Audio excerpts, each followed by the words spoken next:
தற்போது புதுச்சேரியில் நியமன சட்டமன்ற உறுப்பினர்கள் 3 பேரும் சட்டப்பேரவை செயலாளருடன் வாக்குவாதத்தில் ஈடுபட்டுள்ளனர். அந்த காட்சிகளை பார்க்கலாம்.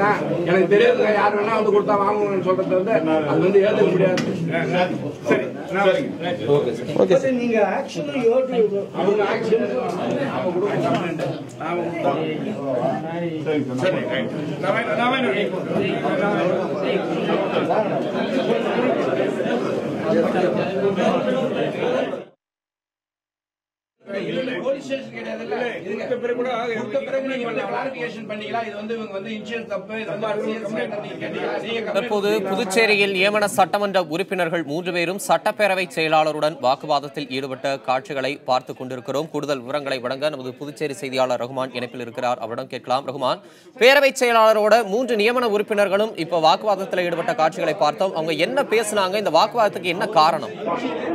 அதாவது தமிழரசன், அதாவது புதுச்சேரி சட்டப்பேரவைக்கு 3 நியமன உறுப்பினர்கள் நியமித்து மத்திய உள்துறை அமைச்சகம் உத்தரவிட்டிருந்தது. இந்த 3 பேருக்கும் ஆளுநருக்கு கிரண்பேடி கடந்த 4ஆம் தேதி பதவி பிரமாணம் செய்து வைத்தார். இந்த நிலையிலே பதவி பிரமாணம் செய்து வைக்கப்பட்ட கோப்புகளை அலுவலகத்திலிருந்து சபாநாயகருக்கு அனுப்பி வைக்கப்பட்டது. இது முறையான வகையில் பதவி பிரமாணம் செய்து வைக்கப்படவில்லை என கூறி அந்த கோப்புகளை சபாநாயகர் வைத்திலிங்கம் திருப்பி அனுப்பினார். இந்த விவகாரம் புதுச்சேரி அரசியலில் மிகுந்த ஒரு பரபரப்பை ஏற்படுத்தியிருந்தது. இந்த நிலையிலே அதாவது இந்த நியமன உறுப்பினர்களாக நியமிக்கப்பட்டிருக்கக்கூடிய சாமிநாதன், சங்கர், செல்வகணபதி ஆகியோருக்கு சரியான முகவரி, அதாவது அவருடைய விலாசம் மற்றும் அவருடைய இன்சியல் ஆகியவை சரியாக குறிப்பிடப்படவில்லை. ஆகவே இது எந்த நபர் என்று தெரியவில்லை என்ற ஒரு குறிப்பும் சபாநாயகரிடமிருந்து அந்த கோப்பில் எழுதப்பட்டிருக்கின்றது. ஆகவே இந்த நிலையிலே கடந்த 2 தினங்களுக்கு முன்பு, அதாவது சாமிநாதன் என்று சொல்லக்கூடிய ஒரு நபரும் சங்கர், செல்வகணபதி என்ற நபரும் எங்களைத்தான் உள்துறை அமைச்சகம் நியமித்திருக்கின்றது என்ற ஒரு கடிதத்தை சட்டப்பேரவை செயலரிடம் கொடுத்ததாக சொல்லப்படுகின்றது. ஆகவே அந்த கடிதத்தை நீங்கள் எவ்வாறு வாங்கினீர்கள், யார் வந்து கடிதம் கொடுத்தாலும் நீங்கள் வாங்கிக் கொள்வீர்களா என்ற வகையில இன்று சட்டப்பேரவை செயலர் விசித்ராயிடம் அந்த 3 பாஜகவை சேர்ந்த 3 நியமன உறுப்பினர்களும் 3 பேரும் தகராறு, அதாவது வாக்குவாதத்தில் ஈடுபட்டார்கள். இதனைத் தொடர்ந்து அவர்கள் தங்களுக்கு ஒரு கடிதத்தை அவர்களிடம் கொடுத்திருக்கின்றார்கள். இந்த கடிதத்தில், அதாவது அந்த கடிதத்தில் என்ன குறிப்பிடப்பட்டிருக்கிறது, தங்களை வந்து முறைப்படி உள்துறை அமைச்சகம் நியமிக்கப்பட்டிருக்கின்றது.